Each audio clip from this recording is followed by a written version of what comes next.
So he wanted to know about Caesar.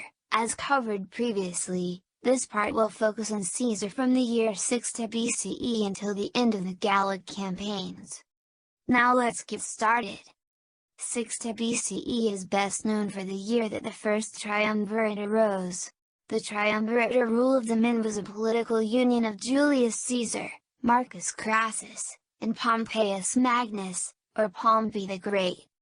This is because the Roman constitution put limits on what a Roman politician could accomplish. The Roman assembly was a direct democracy where the Roman citizens got to vote directly on matters of law and the passing of legislation. So, theoretically, Roman citizens had the final say in laws. But like most things, a healthy dose of bribery could sway anything. The Roman Senate and magistrate focused mostly on the application of bills and proposals for approval. The triumvirate allowed each member to subtly influence the republic and gave them the political strength to push proposals through the Senate. For safety reasons, this was a secret alliance. If word got out, then people might accuse them of trying to sidestep the constitutional system and allow them to act with a modicum of impunity. I mean they would, but it would still look base if people knew. Anyway, each member had spheres of influence on Roman life. Caesar was the nephew of Gaius Marius, had quite the following in the popular faction while also being the Pontifex Maximus, which allowed him to decide matters of the faith. Pompey the Great was a renowned and respected army leader. One of the campaigns he is best known for is his work on the Third Mithridatic War and his conquest of the Sicilian pirates of modern Turkey, not Sicilian pirates. Crassus was known for his vast wealth from land speculation and patronage similar to Pompey. In the Triple Alliance, Crassus and Pompey held a greater share of the power due to their stronger connections and experience. The words are cheap. Unions forged lasting bonds. As such, Pompey, who was born 106 BC, married Caesar's eldest daughter Julia, who was born 76 BC. Their marriage was in the year 59 BC, with roughly 3 decades difference between them. Yeah. Their marriage was shortened as in 55 BC, Julia was forced into premature labor from seeing her husband's bloodstained toga, thinking his death was done by the mob. Her child didn't live long, neither did Julia, as her health fell shortly after. At the age of 22, she was laid to rest in the field of Mars due to her popularity with the masses, and thanks to a special senatorial decree. Her death changed the fate of Rome, as she and her husband, Pompey, were smitten with each other. So strong was the love that it was said that Pompey was willing to end his political career and live a domestic life. Were it not for her passing, the Roman Republic may have lasted longer than it did. But without her, the path of Pompey and Caesar was set. But more on it later. In 59 BC, the consul election took place and 2 figures took the consulship, Caesar and to a lesser extent, Marcus Calpurnius Bibulus. Despite this year being known as the consulship of Caesar and Bibulus, it is more often referred to as the consulship of Julius and Caesar. This is because Bibulus was so thoroughly embarrassed during a public forum vote, he went into a self-imposed exile because of it. Unfortunately now, I need to go into the boring political realm. But I forgot this is Rome and nothing is ever boring. Because they are co-consuls, each member takes the leave for 1 month at a time. Now as consul, Caesar tried to push through his land reforms. As a retirement stipend for soldiers, the grant of land is common, the issue, mega farms taking the land. This was a subject of frequent proposals but often died in the Senate as bribes from the mega landowners. Bring the first Roman to secure all votes by the centurions, through bribes, gained the primary consul seat. This gave him primary command of the Senate for the first month. While Pompey and Crassus supported the proposal to grant Pompey's veterans a place to settle and gave Crassus more popularity and wealth, Bibulus and conservative Cato opposed. Pompey sent some of his veterans into Rome to help ensure that they passed the bill. When Caesar presented his reform proposal to the forum, Bibulus opposed it. As consul, he would theoretically have been able to veto the proposal. However, the public was in favor of the plan and was said to cheer so loudly that Caesar could not hear the veto from his co-consul. To further salt the wound, Bibulus was said to have been pushed into oil dunk poured over him. Humiliated before the public, Bibulus exiled himself from the public. Because Caesar was consul while also being Pontifex Maximus, meant that he could decide if the signs were right for a vote or not. This is important as Publius would decide when the votes for Caesar's proposals would take place if they fell outside the months in which Caesar had control over.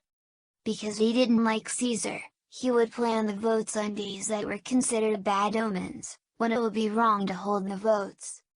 But Caesar decided if the signs were good or not, so he said that everything was okay and the votes proceeded as usual. This is sometimes referred to as the end of Roman democracy, as a single person could ensure that their proposal would pass.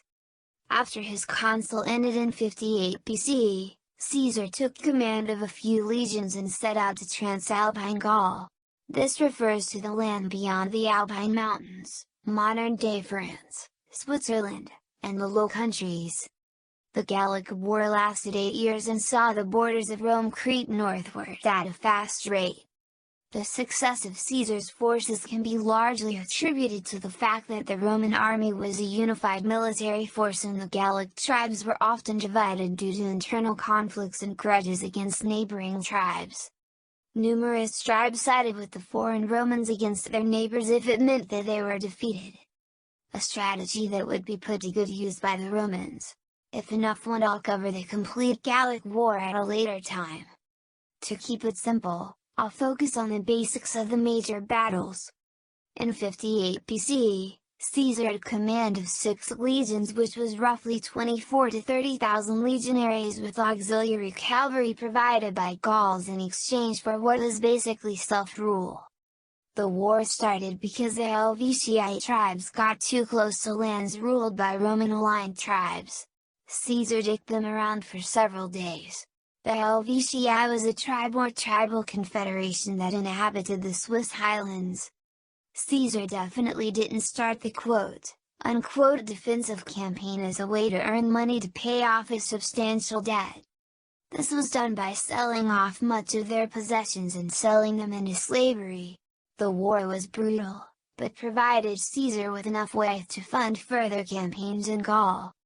55 BCE saw the totally successful expedition of the lands across the modern English Channel.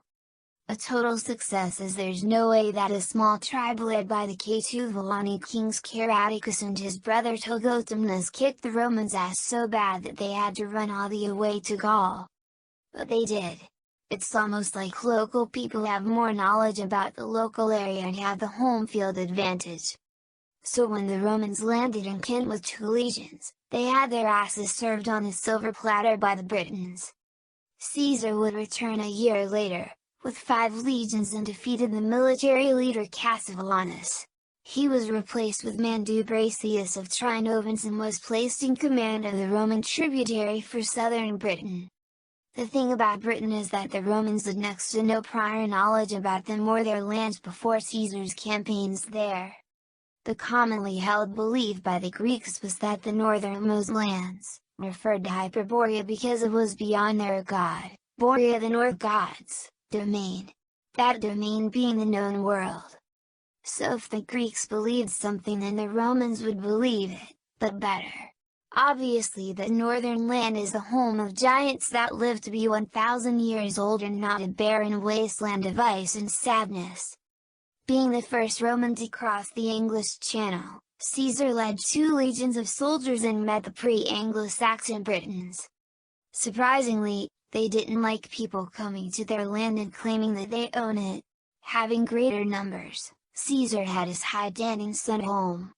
The Britons would stand triumphant in their victory and never would they be ruled by foreigners from Europe, yeah. Then Caesar rolled up with more people and destroyed him. Put a puppet king in and went home. So Gaul was thoroughly pacified and would never be an issue again. until 52 BCE when Vercingetorix the Arverni king led a revolt against the Romans.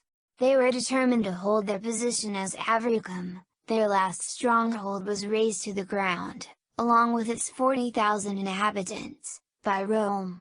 Focusing on the fortified area of Gergovia, in the Auvergne region of France, Vercingetorix led a band of 30,000 Gauls against Caesar's 6 legions, cavalry, and light infantry.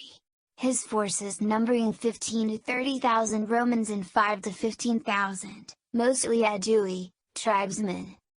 When Caesar put the area under siege, Vercingetorix bribed the Aedui to attack the supply train. Pro-Romans were put back in charge of the tribe after the attack and they moved in to aid the Romans. Due to a miscommunication between the legions and Caesar, the men attacked the fort instead of the feint they were supposed to do.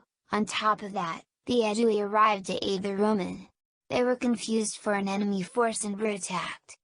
This was a massive defeat for Caesar as Vercingetorix led a cavalry charge and forced the Romans into a retreat. Caesar would rectify this soon with the last major engagement of the decade. A short battle after saw the loss of the Gallic cavalry to the Romans and the retreat to Elysia. In September of 52 BC, the Siege of Elysia took place. The battle is best known for being the prime example of Caesar's strategy in the most brutal engagement of the Gallic War. Led by Julius Caesar, Marcus Antonius, Titus Labienus, and Gaius Trebonius, the Roman built fortifications enclosing the area. The Arverni were led by Vercingetorix, his possible cousin Vercassivellaunus, Sadulo, and Camillus. Roughly 60 to 75,000 Romans were present compared to the fortified area having 80,000 soldiers inside, not including the people. Elysia had twice the number of Avricum, but not all were fit for combat. Many women and children were present in the area when the Romans encircled it. The exact numbers are suspicious as Caesar exaggerated the size of the conflict, but at the end of the month, 25 Roman miles or over 40 kilometers of walls were erected around the area. Directly outside the area, the primary defenses were erected with the 2 rivers running through the area being 11 Roman miles or 10 modern miles. Word came that Vercassivellaunus, Sadulo, and Camillus were leading a force of, what Caesar claimed, to be 248,000 strong relief force. Plutarch claimed that it was closer to 300,000 and Strabo said 400,000. This is called into doubt as Strabo, who was born in 63 BCE would have been 11 at most, and Plutarch was born in 46 CE. Neither really had first-hand experience and totally not trying to get in the good graces Caesar's successors. Most modern historians believe that the number was closer to under 70,000. Anyway, when Caesar heard this, he ordered the erection of a secondary wall behind them. He had 6 meters, 19 foot, trenches dug about 600 meters, 2,000 feet from the wall. He ordered the construction of a lot, but to simplify greatly, 2 defensive lines stretching miles around the position were built, one facing into the battle and the other to stop advancing forces. This was because Caesar didn't want to risk a humiliating defeat again and chose to let them starve instead. Limited food forced the Gauls to expel the old, sick and non-combatants. The women and children were also sent with the hopes that they would be taken as prisoners of war. Caesar said no, leaving them trapped between the 2 walls, the foreigners on one side and their own people on the other, watching them starve. With the relief force a mile from the fortifications, attacks were made on both sides of the fortifications. The exterior forces were defeated and Vercingetorix surrendered his force. Their defeat saw the common folk sold in irons while the nobles were taken as trophies. Until 50 BC, Caesar spent much of his time preventing revolts from the Gallic tribes. This was leading to Caesar's biggest campaign, the Roman Civil War of 49 BCE. This event is no footnote as it played a crucial part in the Roman Republic's last breath. but that's a story for later. I've been the Irish Explainer, and this has been a brief history on Caesar during his decade of campaigning in Gaul. If you have any questions or concerns, please feel free to place them in the comments below. Let me know what I should cover next. Have a great day and make sure to like, comment, and subscribe.